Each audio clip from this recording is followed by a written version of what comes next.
राजनीति में तो पार्टी इटसेल्फ कुछ नहीं, आदमियों का एक समूह है। एनसीपी के प्रदेश की जिम्मेदारी हमें सौंपी गई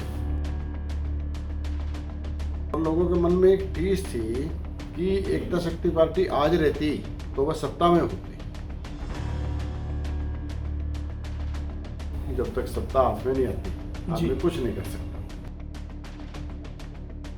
एक समाज का माहौल आज ऐसा हो गया है, संघर्ष को कोई अहमियत नहीं देता। संसद के चुनाव में हम अगर कुछ हासिल ना कर पाए विधानसभा के लिए, तो लोगों के मन में विश्वास ही नहीं पैदा होने का। माननीय शरद पवार जी जैसा नेता कांग्रेस को मिलेगा कहाँ? जी, हम सीट लेंगे और सीट को जीतेंगे। संजय भाटिया है वो लोकसभा के बने हुए जी, और उनसे लोगों कैसे मुकाबला कर पाए? लोगों का मन भर गया और लोग किनारा करने के लिए तैयार बैठे हैं कि भाई कोई हमें आदमी दिखे और हम संजय भाटिया जी सबसे ज़्यादा विक्ट्री मार्जिन हमारा हो जाए। सारा दिन रात हम तो जनता के बीच ही हैं, हमारी कोई पर्सनल लाइफ पे नहीं। केंद्र में शरद पवार की चुटकी बोलती सिक्का चलता है। अगर विपक्षी एकता की बात की जाए तो की होल्डर शरद पवार ही।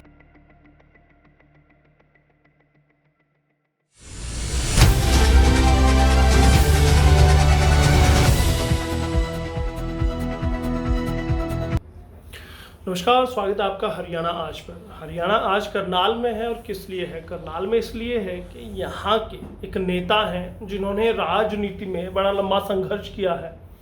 और संघर्ष की अगर बात करें तो अब वो संघर्ष के बड़े नाम एनसीपी में है। एनसीपी के प्रदेशाध्यक्ष वीरेंद्र मराठा हमारे साथ है। बहुत बहुत स्वागत है मराठा साहब। धन्यवाद जी, थैंक यू, आपने हमें समय लिया जी और यहाँ आए और आपके हमें समझो मिलने का मौका भी मिला है। जी जी, और आपसे हम प्रेरणा लेंगे कुछ अच्छा काम करने की। जी जी। मराठा साहब, जानना चाहूँगा, एनसीपी ना कोई जनाधार है, फिर भी आप एनसीपी को लेकर हरियाणा में आए, इसके पीछे की वजह क्या है और लक्ष्य क्या है?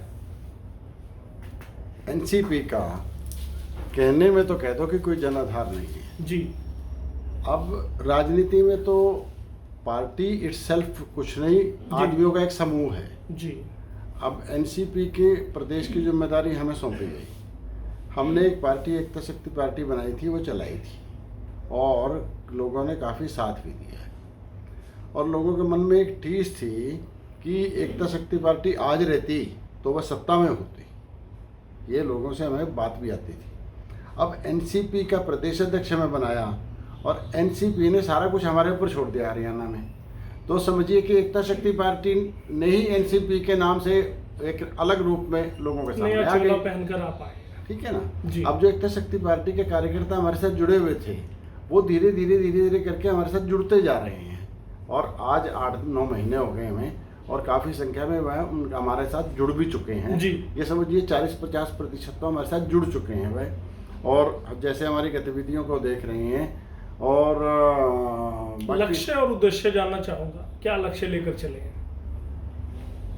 देखो, जब तक सत्ता हाथ में नहीं आती आदमी कुछ नहीं कर सकता। एक समाज का माहौल आज ऐसा हो गया है, संघर्ष को कोई अहमियत नहीं दे रहा। अब तो यह ताकत किसके हाथ में जी, चाहे वो धन के रूप में हो और चाहे वो राजसत्ता के रूप में हो।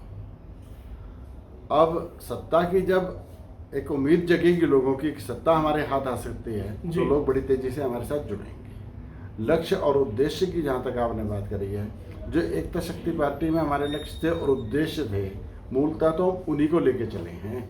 एक व्यवस्था परिवर्तन के नाम लेके हम चले थे उस समय, जिससे कि हमने खेती में भी बहुत आमूलचूल परिवर्तनों करने की बात की थी और अब तो हमें एक समझो प्रेरणा स्रोत मिल गया जी एनसीपी के रूप में, माननीय शरद पवार जी के रूप में, जो महाराष्ट्र में उन्होंने करके दिखाया कि सूखे के बावजूद, विपरीत परिस्थितियों के बावजूद, यानी मौसम के विपरीत होने के बावजूद उन्होंने जैसे वहाँ केले की, अंगूर की, अनार की, चीकू की, मौसमी की, संतरे की जो खेती का एक व्यवस्था परिवर्तन यहाँ भी करना चाहते हैं। हाँ, विधानसभा जाकर या फिर संसद में जाकर? नहीं, पहले तो एक संसद का चुनाव आना है जी। संसद के चुनाव में हम अगर कुछ हासिल ना कर पाए विधानसभा के लिए तो लोगों के मन में विश्वास ही नहीं पैदा होने का, जी। और बिना विश्वास के और उत्साह के तो फिर आगे जीत भी नहीं हासिल होती। इतना विश्वास कैसे है, क्योंकि ना कोई आधार है पार्टी का? आपको कैसे लगता है कि पार्टी का टिकट यहाँ से मिलेगा, पार्टी का सांसद यहाँ से बनेगा, कांग्रेस आड़े नहीं आएगी? आप ये नहीं कह सकते पार्टी का आधार नहीं है। अभी मैंने आपको पहले कहा था, एकता शक्ति पार्टी ने तो काफी काम किया था जी, काफी शोर शराबा उसी को हुआ आपने था, कन्वर्ट कर दिया। अब वो इधर आ रहा है और जी। तकरीबन आधे तक हम पहुंच गए हैं और जल्दी ही हम सारों को कवर कांग्रेस करेंगे। आड़े नहीं आएगी, कांग्रेस कभी नहीं चाहेगी आप आगे बढ़े, उनके सहयोगी बने, उनकी सीटों में से सीट लेकर जाए। ऐसा है, नंबर 1 तो हमारे कारण ही जो जी। हमारा यहाँ पर लोगों में जनाधार जुड़ाव है। बना हुआ जनाधार है। जी। दूसरा, माननीय शरद पवार जी जैसा नेता कांग्रेस को मिलेगा कहाँ? जी अगर माननीय शरद पवार जी किनारे हो जाते हैं तो विपक्षी एकता खत्म हो जाती है। जी ठीक है ना जी, वो की होल्ड है। हरियाणा में 1 सीट ही तो ले रहे हैं। जी। अब आश्वस्त है कांग्रेस देगी? क्यों नहीं है, मैं भी आश्वस्त हूँ और पवार साहब भी आश्वस्त हैं। इसीलिए लगे हुए हैं, दिन रात मेहनत कर रहे जी, जी, हैं, जी। जनता से जुड़ाव लगा हुआ आपका। हाँ, हम सीट लेंगे और सीट को जीतेंगे। जी। और बाकी और कोई यहाँ से सीट हमारी सोच है, हो सकता है जीत जाए।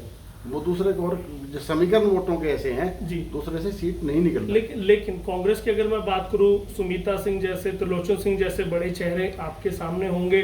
भाजपा की अगर बात करूं तो वहां पर खुद मुख्यमंत्री मनोहर लाल और सांसद संजय भाटिया जो लंबे मार्जिन से जीत दर्ज करने का रिकॉर्ड ना उनके नाम है, तो कहीं ना कहीं आपका सफर थोड़ा सा मुश्किलों भरा रहने वाला है। त्रिलोचन सिंह और सुनीता सिंह जी का जहाँ तक नाम लिया आपने, वो विधानसभा स्तर के हैं। जी। उनका करनाल विधानसभा है शहर का। जी। ठीक है, और ये लोकसभा में तो 9 विधानसभा क्षेत्र आते हैं। जी। तो मुख्यमंत्री भी हमारे विधानसभा तक ही सीमित है। संजय भाटिया है, वो लोकसभा के बने हुए हैं। जी। और उनसे लोगों कैसे मुकाबला कर पाएंगे? लोगों का मन भर गया, भर चुका है। हाँ भर चुका, और लोग किनारा करने के लिए तैयार बैठे हैं कि भाई कोई हमें आदमी दिखे और हम संजय भाटिया से दूर हों। यही एक मजबूत आपका पकड़ है, या आपके लिए जनता के दिल में जो प्यार है? नहीं, पॉजिटिव है। हमारे क्यों हम कह रहे हैं कि भाई हम सीट निकाल लेंगे आराम से, क्योंकि लोग हमारी तरफ पॉजिटिव हैं, पॉजिटिव वोटिंग आश्वस्त हैं। आज अगर बात करें आंकड़े की, कितना आंकड़ा लेकर चल रहे हैं, कितनी वोट, कितना मार्जिन?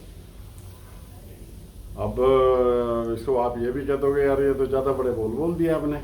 बोल पिछली दीजिए। बार क्या है कि victory margin Bharatiya Janata party का हिंदुस्तान में दूसरा नंबर पे था। जी।